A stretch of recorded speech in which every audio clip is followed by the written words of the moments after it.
SER Podcast. Hola, muy buenos días. Un nuevo bombardeo de Israel ha derrumbado esta noche un edificio de 4 plantas en Gaza, en el campo de refugiados de Jabalia.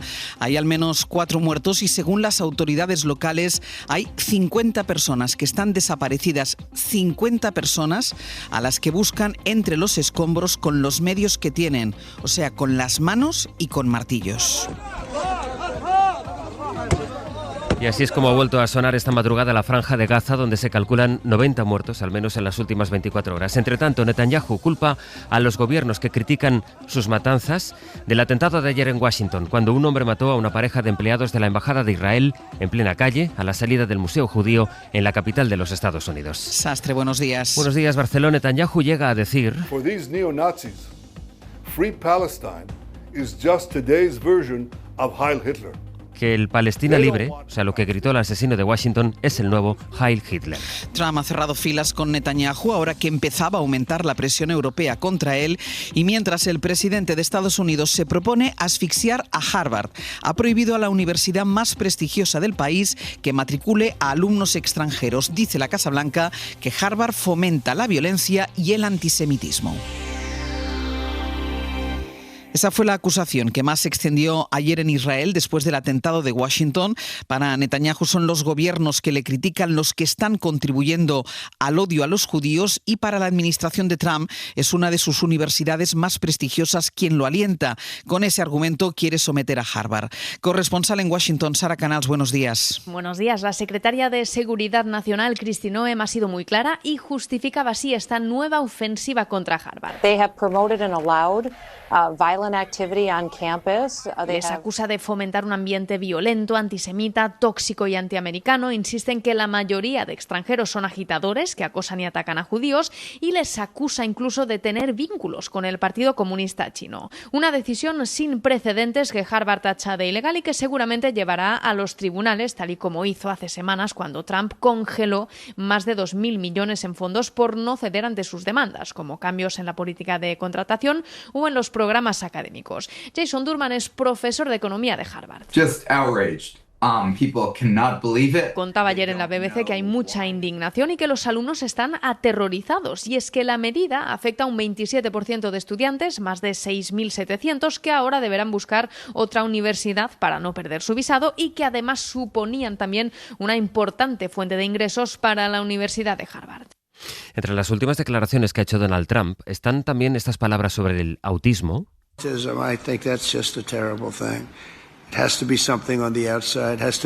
Dice que el aumento de tasas de autismo debe de tener como origen algo externo. Tiene que ser inducido artificialmente, dando pie así a teorías conspirativas. Bueno, en Estados Unidos sigue la conmoción tras el atentado de ayer en Washington con el asesinato de 2 trabajadores de la Embajada de Israel a los que un hombre mató mientras gritaba Palestina libre. Pablo Morán, buenos días. Hola Ángels, buenos días. Decíamos que de ese doble asesinato Netanyahu culpa a los gobiernos que critican su masacre contra Gaza, que ha continuado esta madrugada. Lo que ha hecho Israel es utilizar ese doble asesinato en Washington como balón de oxígeno frente a la presión internacional creciente por el asedio en Gaza. Es más, acusan a los críticos de incitar este tipo de ataques antisemitas. Netanyahu apeló directamente a quienes esta misma semana han amenazado con tomar medidas contra Israel. You're on the wrong side of justice. You're on the wrong side of humanity. And you're on the wrong side of history. Plantarse así frente a Israel es estar en el lado equivocado de la justicia, la humanidad y la historia, defiende Netanyahu. Su ministro de Exteriores fue todavía más explícito. This is what happens when leaders in the world surrender to the Palestinian terrorist propaganda. Culpando a los líderes que se rinden ante la propaganda terrorista palestina, irreseñable dadas las circunstancias, a quien señaló el embajador israelí en la ONU. A los campus universitarios, horas antes del anuncio de Harvard. Netanyahu habló este jueves con Trump, no solo del asesinato, también de la aplicación de su plan para Gaza, que sigue adelante. Esta es la multitud que se agolpaba este jueves en las panaderías de Han Yunis, que pudieron volver por fin a funcionar con los primeros sacos de harina que han llegado en los camiones. Pablo, gracias. A ti, hasta ahora. Hoy Pedro Sánchez se va a reunir en Estambul con Erdogan, el presidente turco, para hablar de Gaza, también de Ucrania. Ayer el ministro de Exteriores español, Álvarez, se reunió en Estados Unidos con su homólogo allí en ese país. Primer encuentro bilateral con Marco Rubio. No ha habido peticiones concretas por parte de ninguno de los dos. Álvarez ha defendido el enorme esfuerzo, ha dicho, de España para alcanzar el 2% del gasto en defensa. Y en un comunicado, el Departamento de Estado de Estados Unidos ha agradecido y reconocido ese esfuerzo de España, pero le pide al gobierno español que haga más. Marco Rubio ha instado a España a que llegue al 5% del PIB en gasto militar. De Gaza, de la matanza de Israel contra los palestinos, que deja de momento más de 50.000 personas muertas, habló ayer así y en los términos que ahora van a escuchar Isabel Díaz Ayuso en la Asamblea de Madrid, preguntándose qué hace la autoridad palestina por su pueblo. ¿Y qué hacen las autoridades palestinas por proteger a su gente? Ni agua, ni educación, túneles para bombardear sistemáticamente a Israel. Tantas delegaciones que no pueden participar en los Juegos Olímpicos por ser mujeres. Silencio, a las mujeres señoría. En muchos países se nos niega participar en las Olimpiadas. ¿Han dicho algo? ¿Lo han intentado boicotear ustedes en algún momento? Claro que no, porque su problema es el de siempre, antisemitismo.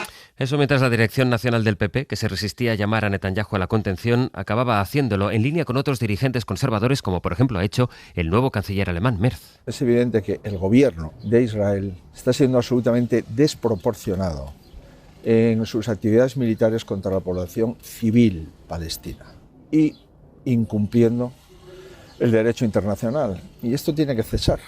Pero no nos olvidemos que esto ha empezado por una organización terrorista Hamás, que utiliza al pueblo palestino de escudo permanente. Y todo esto a las puertas de un Congreso Nacional del PP en el que, como se puede comprobar casi a diario, el sector más duro del partido trata de marcar la estrategia a Génova. Josué Coello, buenos días. ¿Qué tal, Ángels? Buenos días. Sí, en la semana en la que se ha dado el pistoletazo de salida al Congreso de julio, el ala dura del partido no ha perdido ni un segundo en marcarle a Feijóo el camino que el PP tiene que seguir con una idea. Echar a Sánchez no es suficiente. Desde dar la batalla cultural de la que hablaba Esperanza Aguirre, pasando por la ilusión que pedía Isabel Díaz Ayuso o el entusiasmo que demandaba José María Aznar.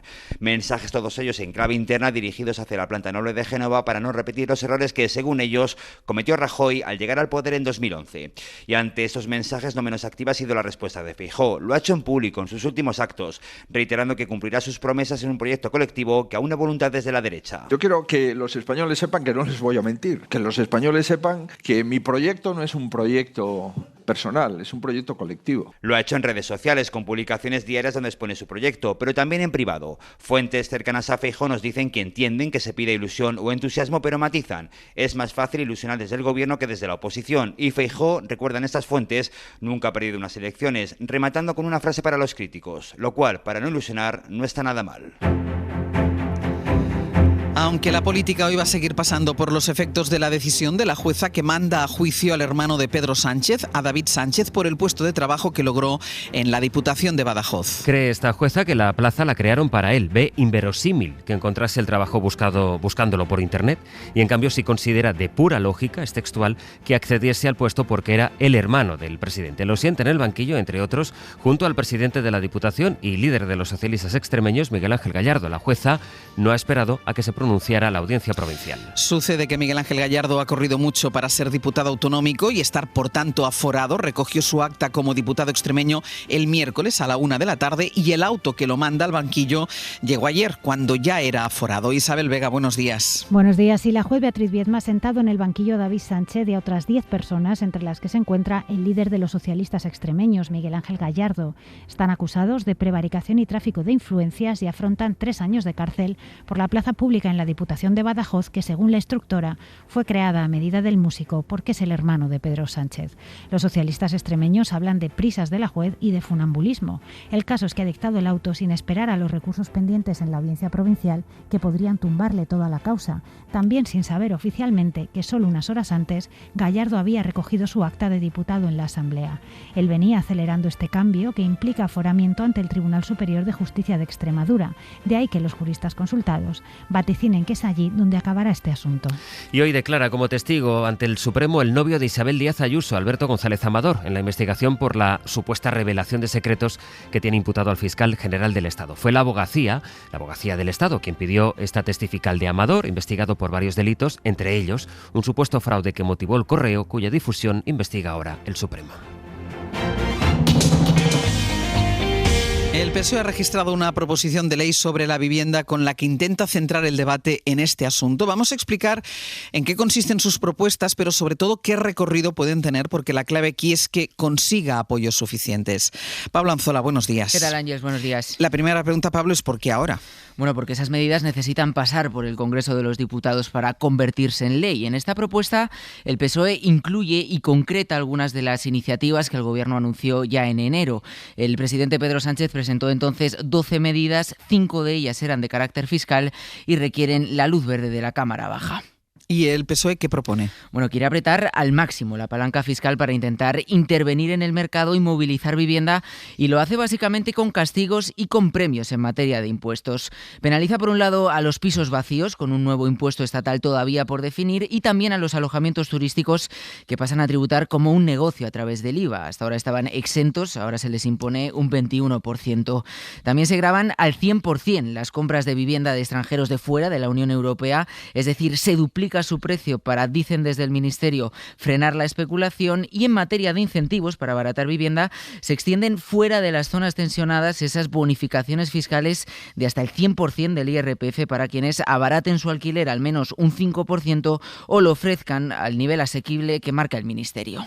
Y lo relevante, Pablo, ¿qué recorrido tiene ahora esta proposición de ley? Bueno, el paquete fiscal tiene que debatirse en el Pleno del Congreso y, de aprobarse, los grupos podrían ya presentar y debatir enmiendas antes de que salga un texto definitivo. Por tanto, un camino largo, decía ayer la ministra Isabel Rodríguez, que quiere que eso suceda cuanto antes y pedía a los grupos anteponer el interés general. Pablo, gracias. A vosotros un abrazo.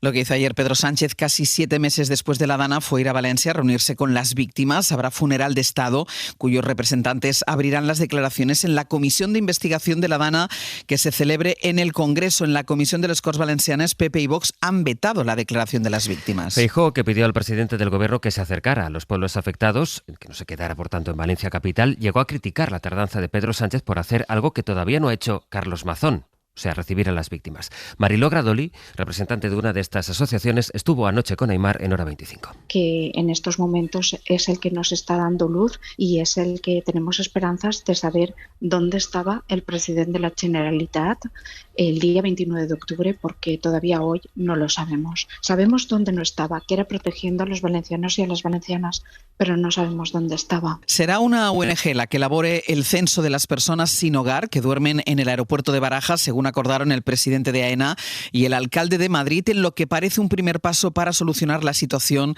en el primer aeropuerto del país. Lidia Payón.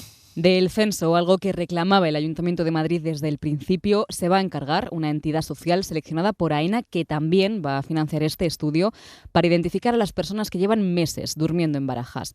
Maurici Lucena es el presidente. Clasificación individualizada de las personas que pernoctan en el aeropuerto de Madrid, y además AENA ha dicho muy claramente que ofrece sinceramente a colaborar en la financiación. Es un medio para un fin. El alcalde de la capital se ha comprometido a seguir monitorizando a estas personas y ha recordado que solo 14 de ellas han accedido a acudir a los recursos municipales. Vamos a seguir trabajando para generar una relación de confianza que permita que los podamos atraer a esos recursos y, por supuesto, la garantía de que el Ayuntamiento de Madrid está en condiciones de ofrecer plazas a todas aquellas personas que lo puedan necesitar. AENA ha confirmado que, de momento, los controles de acceso al aeropuerto se van a mantener activos. Pilar Alegría ha negado en el Senado haber estado o haber sabido nada sobre una supuesta fiesta de José Luis Ábalos en el Parador de Teruel. Lo que hizo también en su comparecencia ayer en la Cámara Alta fue citar los insultos que ha recibido en redes sociales precisamente por este asunto. Sara Selva, buenos días. ¿Qué tal? Buenos días. El PP, con su mayoría absoluta, ha utilizado la comisión en el Senado para sembrar la duda. Preguntaba la senadora del PP, Alegría, si aquella noche en el Parador se cruzó con más huéspedes. Yo no soy capaz de distinguir a una mujer que ejerce la prostitución. Yo no, usted supongo que tampoco. En fin, señora Díbar, ¿usted sí? En absoluto. Bien, pues... Pero vamos, es que yo creo que las preguntas también tienen que tener un poquito no, verá, Pilar Alegría ha negado esa supuesta fiesta con prostitutas una y otra vez. Jamás he tenido constancia de que hubiese ninguna fiesta. Nunca vio, ni escuchó, ni supo nada de aquello. Sí. Si alguno tiene pruebas que demuestren que yo sabía y callé, les ruego que cojan esas pruebas y las lleven a dependencias judiciales. Ha recordado Alegría además la avalancha de mensajes que ha recibido desde que se publicó la noticia. Menuda hija de puta, tú lo sabías. espero que acabes en el infierno. Se está practicando, asegura, un matonismo con información falsa. La crítica política, dice, es justa, pero no el señalamiento ni las infamias. Tras el boom de los 2 últimos años, los españoles han perdido interés por las letras del Tesoro. Con la bajada de los tipos de interés a la que hemos asistido en los últimos meses, otros productos privados se han ido volviendo más atractivos que las letras. Y la inversión de esta manera en deuda pública está en los niveles más bajos desde 2023. Jordi Fàbrega. La inversión de las familias en letras del Tesoro se ha reducido más de un 10% desde el pasado verano, coincidiendo con la bajada de los intereses que se ofrecen en las subastas del Tesoro, que ya están por debajo o alrededor del 2%. Según el Banco de España, en marzo el volumen total invertido por los hogares españoles superaba por poco los 23.600 millones de euros. Esos son 1.700 millones menos que en diciembre y casi 4.000 millones menos que el pasado verano. A las familias ya les sale igual de rentable invertir en letras que mantener su dinero en depósitos bancarios, y lo mismo ocurre con las empresas, que también han recortado, en este caso casi un 20%, el dinero que tienen invertido en las letras. El hueco que dejan las familias y las empresas lo están volviendo a ocupar las instituciones financieras, que han duplicado su exposición a letras en los últimos meses. Y en la agenda de este viernes, agenda cultural en este caso, el jurado del Premio Princesa de Asturias de las Artes 2025 dará a conocer hoy al ganador de este galardón, al que optan 49 candidaturas de 19 nacionalidades distintas. El premio que el año pasado recayó en el cantautor, compositor y poeta catalán Joan Manuel Serrat. Para no perderte ningún episodio, síguenos en la aplicación o la web de la SER, Podium Podcast o tu plataforma de audio favorita.